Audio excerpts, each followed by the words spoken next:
ঈদের ছুটিতে পর্যটকদের পদচারণায় মুখর হয়ে উঠেছে দেশের বিভিন্ন স্থানের বিনোদন কেন্দ্রগুলো। পাহাড়ি জেলা খাগড়াছড়ি ও বান্দরবানের পর্যটন কেন্দ্রগুলোতে ঈদের প্রথম দুদিনই ভিড় ছিল চোখে পড়ার মতো। এদিকে দেশের বিভিন্ন স্থানের বিনোদন কেন্দ্রগুলোতে ঈদ আনন্দে মেতে উঠেছে শিশুসহ সব বয়সের মানুষ। প্রতিনিধিদের পাঠানো তথ্য নিয়ে রাসনা দাসের রিপোর্ট।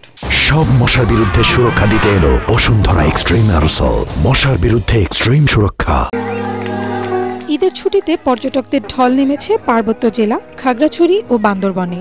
লম্বা ছুটি থাকায় ঈদের পরদিন থেকেই পর্যটকরা ছুটছেন বিনোদন কেন্দ্রগুলোতে, উপভোগ করছেন নির্মল প্রকৃতি, নদী, ঝর্ণা আর সবুজ পাহাড়।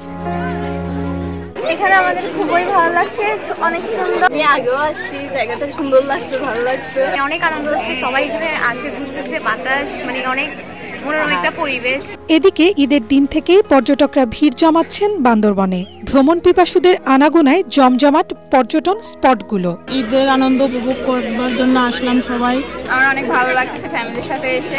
বৈঠকের পর আমরা এখানে পর্যটনে কিছু ছবি দিলাম, অনেক ভালো লাগছে। আশা করছি কয়েকদিনের মধ্যে দেশের বিভিন্ন প্রান্ত থেকে পর্যটকরা আগমন করবেন।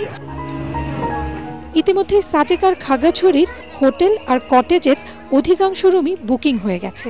আগামী ছুটির দিনগুলোতে পর্যটকের সংখ্যা আরো বাড়ার আশা করছেন পর্যটক সংশ্লিষ্টরা। পিছিয়ে পড়া যে পর্যটন খাতটা, যেটা অর্থনীতির বড় বিপর্যয় হয়েছিল, সেটা থেকে আমরা ঘুরে দাঁড়াতে পারবো। আশা করছি আরো বাড়বে পর্যটক সংখ্যা এবং সেই অনুযায়ী আমাদের প্রস্তুতি রয়েছে। আমরা পেট্রোল টিম সবসময় রাখছি। আমরা ইতিমধ্যে পর্যটন কেন্দ্রগুলোকে বিভিন্ন সতর্কতামূলক ব্যবস্থা নিতে বলেছি।